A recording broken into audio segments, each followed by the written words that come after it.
नमस्कार। बहुत स्वागत है आप सभी दर्शकों का मिथुन राशि के लिए मार्गी देवगुरु के इस वीडियो में। 100 दिनों के लिए मार्गी देवगुरु। जी हाँ, ज्योतिष शास्त्र में ग्रहों के महामंत्री की संज्ञा प्राप्त देवगुरु बृहस्पति 4 फरवरी को वक्री से मार्गी हो चुके हैं और 14 मई 2025 तक वृषभ राशि में मार्गी अवस्था में गोचर करेंगे। फिर राशि परिवर्तन करके मिथुन राशि में चले जाएंगे। मार्गी का अर्थ होता है अपनी सामान्य गति से गतिमान करना, जबकि वक्री का अर्थ होता है सामान्य से कम गति या धीमी गति से गोचर करना। अभी तक देवगुरु अपनी सामान्य गति से धीमी गति से गतिमान थे, इसलिए गुरु से मिलने वाले फलों में भी देरी हो रही थी, जबकि अब देवगुरु अपनी सामान्य गति से गतिमान होंगे तो अपना फल भी सामान्य तरीके से प्रदान करेंगे। ज्योतिष शास्त्र में देवगुरु को सबसे अधिक शक्तियां प्राप्त हैं। गुरु धन के कारक, भाग्य के कारक होते हैं, संतान और विवाह के कारक होते हैं। गुरु ही शिक्षा, ज्ञान, धर्म और सत्कर्म के कारक होते हैं। 4 फरवरी से गुरु मार्गी होंगे तो अपने कारक तत्वों से संबंधित सभी फल प्रदान करेंगे। इस गोचर की सबसे महत्वपूर्ण बात यह है कि 4 फरवरी से 14 मई के दौरान गुरु शुक्र का परिवर्तन योग बनेगा। गुरु शुक्र के घर में होंगे, शुक्र गुरु के घर में होंगे, तो दोनों ग्रह जिन जिन भावों से संबंध बना रहे हैं उन भावों से संबंधित सभी शुभ फल आपको प्राप्त होंगे। ज्योतिष शास्त्र में गुरु और शुक्र को सर्वाधिक शुभ ग्रह माना गया है और जब दो शुभ ग्रह एक दूसरे से परिवर्तन करेंगे तो ये आपके जीवन में बहुत बड़ा परिवर्तन लाने वाला होगा। अभी तक जो संघर्ष, जो कष्ट, जो आर्थिक संकट, हेल्थ इश्यूज, फाइनेंशियल इश्यूज आप झेल रहे थे, उनसे आपको बहुत बड़ी राहत मिलने जा रही है। तो मिथुन राशि के जातकों पर गुरु के मार्गी होने का क्या प्रभाव पड़ेगा, इसी का विश्लेषण करेंगे इस वीडियो में। ये विश्लेषण आपकी चंद्र राशि के आधार पर किया जा रहा है और वीडियो के अंत में मैं आपको देवगुरु के उपाय भी बताऊंगा। तो ये है मिथुन राशि के जातकों की कुंडली। देवगुरु का गोचर आपकी कुंडली में 12वें भाव में है। यहाँ पर गुरु सप्तम भाव और दशम भाव के स्वामी होकर के विदेश के भाव में गोचर कर रहे हैं और गुरु की दृष्टि चौथे भाव पर, गुरु की दृष्टि छठे भाव पर और गुरु की दृष्टि 8वें भाव पर पड़ रही है। आपके गोचर कुंडली में 10वें भाव का स्वामी विदेश के भाव में गोचर कर रहा है। 7वें भाव का स्वामी विदेश के भाव में गोचर कर रहा है और विदेश भाव का स्वामी दशम भाव में गोचर कर रहा है और यहाँ पर मालव्य राजयोग भी बन रहा है। तो इस गोचर काल में आपके बिजनेस और आपके कैरियर, 7वां भाव व्यापार का होता है और 10वां भाव आपके कैरियर को शो करता है। दोनों का संबंध विदेश से बन रहा है। चौथे भाव का भी संबंध विदेश से ही बन रहा है, यानी आपके भौतिक सुखों का संबंध विदेश से बन रहा है। और शुक्र के साथ इस समय राहु का गोचर है और राहु जो होते हैं वो विदेश के कारक होते हैं। विदेश भाव का स्वामी शुक्र जब राहु के साथ गोचर करेगा तो आपके विदेश जाने की प्रबल संभावनाएं बन रही हैं। मिथुन राशि बुध की राशि है और मिथुन राशि के जातक ज़्यादातर या तो व्यापार के क्षेत्र से जुड़े होते हैं या बुद्धि और वाणी से रिलेटेड क्षेत्रों में कार्य करते हैं, बैंकिंग, फाइनेंस, एजुकेशन के क्षेत्र में, या फिर आईटी सेक्टर, कंप्यूटर या कम्युनिकेशन के क्षेत्र में, या मैनेजमेंट के क्षेत्र में कार्य करते हैं। इस समय अगर आप बिजनेस कर रहे हैं, इन 100 दिनों में अपनी मातृभूमि से दूर जाकर के अगर किसी दूसरे शहर में, किसी दूसरे राज्य में आप व्यापार व्यवसाय शुरू करेंगे तो ये समय आपके लिए विशेष लाभ देने वाला होगा। अगर आप नौकरी की तलाश कर रहे हैं तो इस समय घर से बाहर, मातृभूमि से दूर जाकर के आपको नौकरी मिलने का भी प्रबल योग बन रहा है। साथ ही साथ अगर आप अपने कार्य क्षेत्र का विस्तार विदेशों तक करना चाहते हैं तो वहाँ के लिए भी आपके लिए बेहद अनुकूल समय है। गुरु गोचर के ये 100 दिन ऐसे होंगे जब आप विदेशों से जुड़ करके ज़्यादा से ज़्यादा लाभ और ज़्यादा से ज़्यादा धन प्राप्त करेंगे।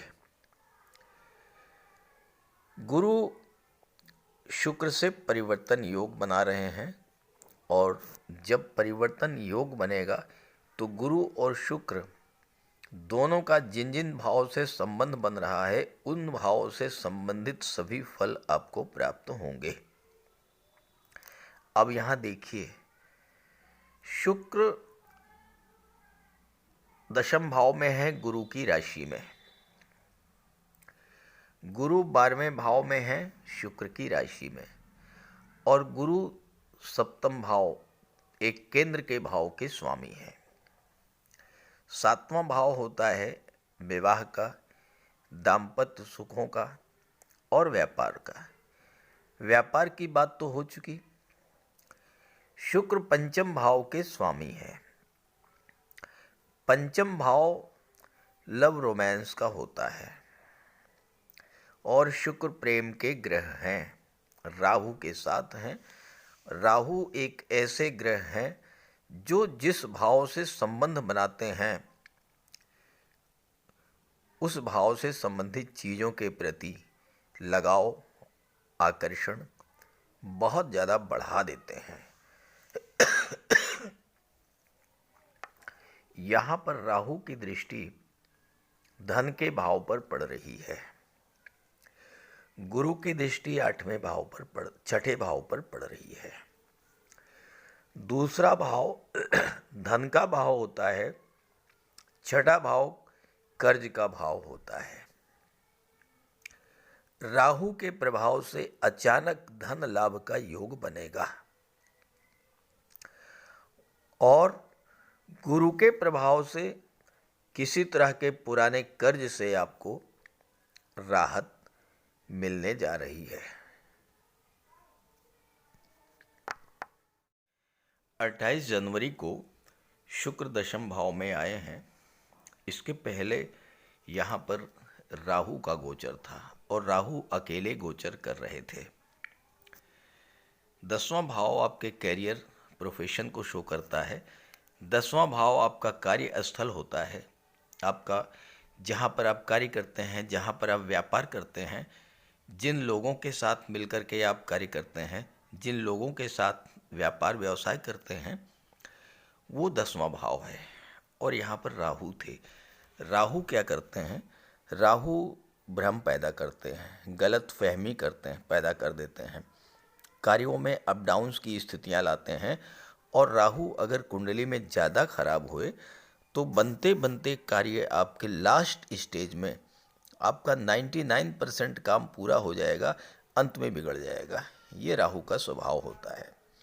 शुक्र के साथ अब गोचर करेंगे एक शुभ ग्रह के साथ, तो राहु भी आपको शुभ फल प्रदान करेंगे। देखिए, दो ग्रहों की जब युति बनती है तो एक दूसरे के जो गुण हैं वो ट्रांसफ़र हो जाते हैं। तो राहु में शुक्र की शुभता आ जाएगी, तो राहु यहाँ पर आपके लिए बहुत अच्छा फल देना शुरू कर देंगे। तो पहली बात तो ये होगी कि कार्यस्थल पर जो अप डाउन की स्थितियां बनी थी वो समाप्त होंगी।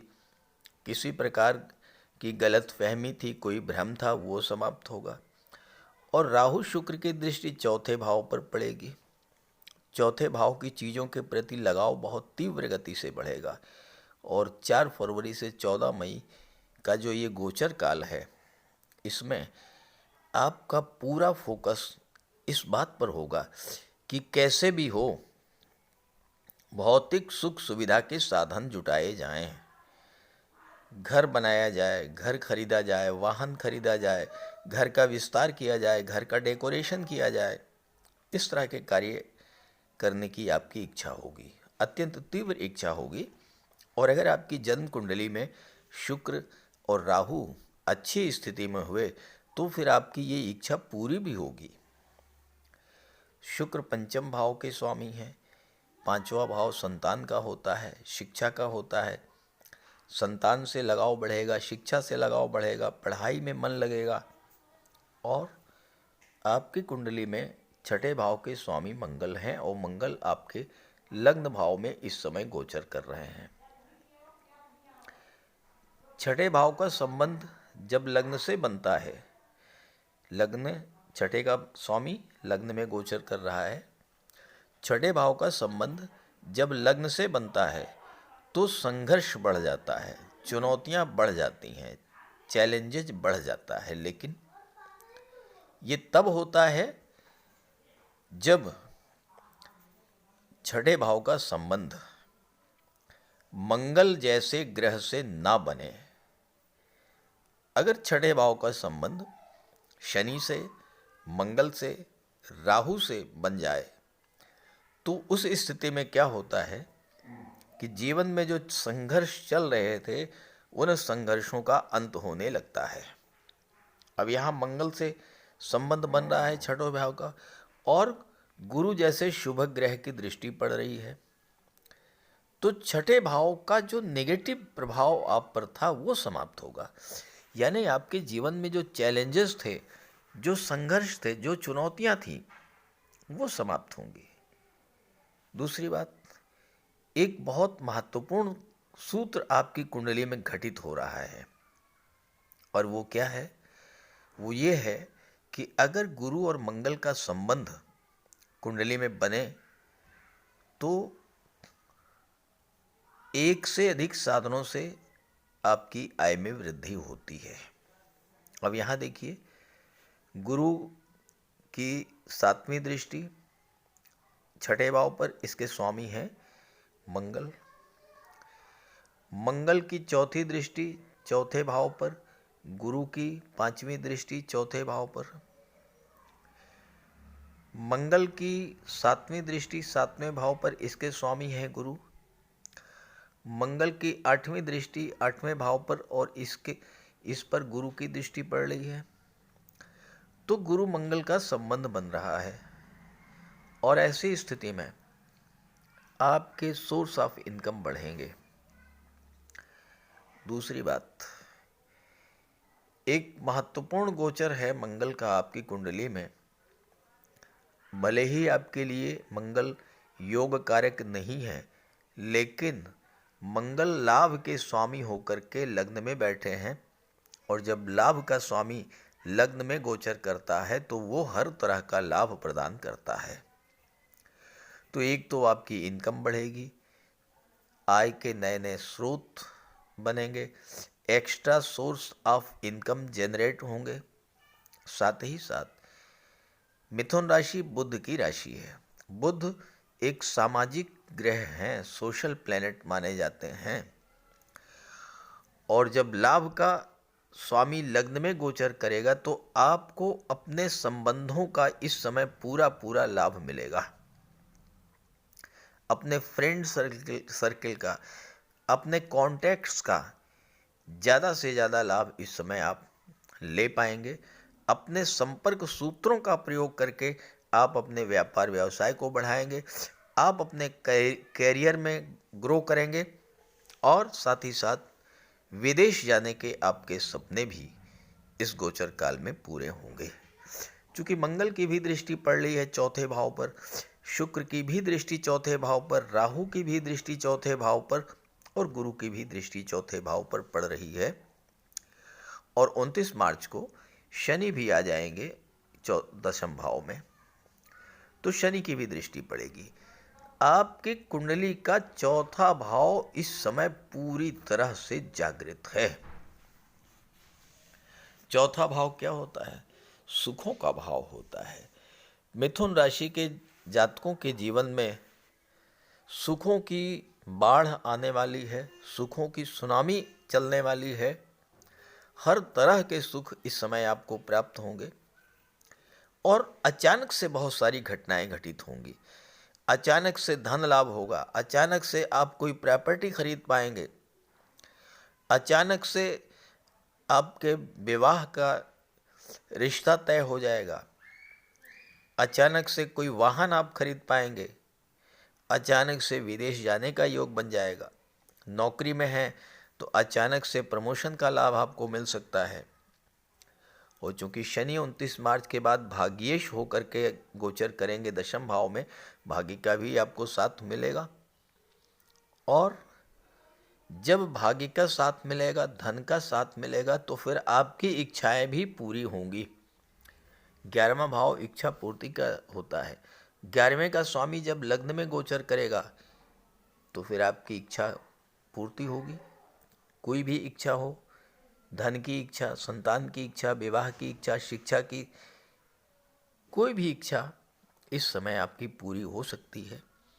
बस शर्त यही है कि आप ये देख लें कि गुरु आपकी कुंडली में मजबूत है या नहीं। अगर गुरु कमज़ोर है तो गुरु का उपाय कर लें, बहुत लाभ मिलेगा।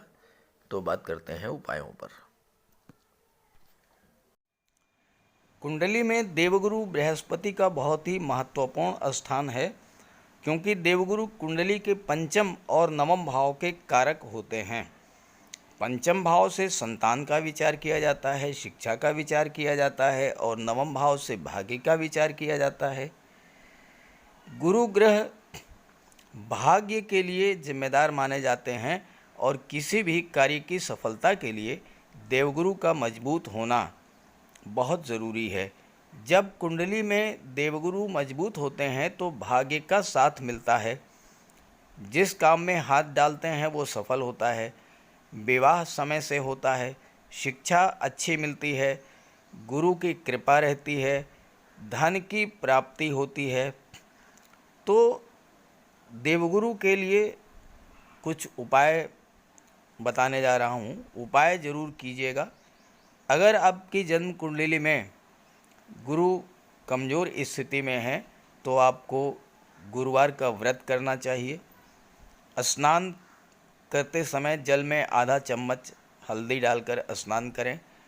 स्नान के बाद पीले रंग के वस्त्र धारण करें और साथ ही साथ केसर या हल्दी का तिलक लगाएं। और गुरुवार के दिन भगवान विष्णु की उपासना करें। घर में केले का एक वृक्ष लगा लें, उसकी पूजा करें, उसकी सेवा करें। भोजन में चने के बेसन, चीनी और घी से बने लड्डू का सेवन करें और अपनी क्षमता के अनुसार पीले वस्त्र, हल्दी, शहद, धार्मिक पुस्तकें, इन सब का दान कर सकते हैं। अगर गुरु ग्रह कमज़ोर है तो पुखराज धारण करें, लेकिन इसके लिए किसी योग्य ज्योतिषी की सलाह ले लें।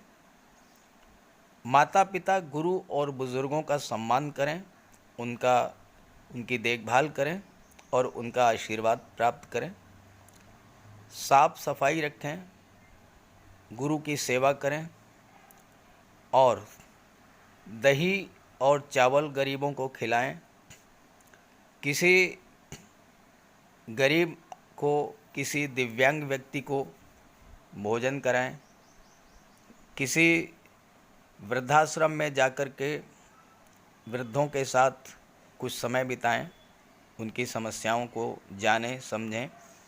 कोई ज़रूरी नहीं है कि आप धन से ही सहायता करें, तन और मन से भी आप मदद कर सकते हैं दूसरों की, और ऐसा करने से देवगुरु अत्यंत प्रसन्न होते हैं। और जब देवगुरु बलवान होंगे तो आपको पूरा लाभ मिलेंगे। तो ये उपाय करके देखिएगा, लाभ होगा। कमेंट करके बताइएगा ताकि आपके साथियों को भी इसका लाभ मिल सके। नमस्कार।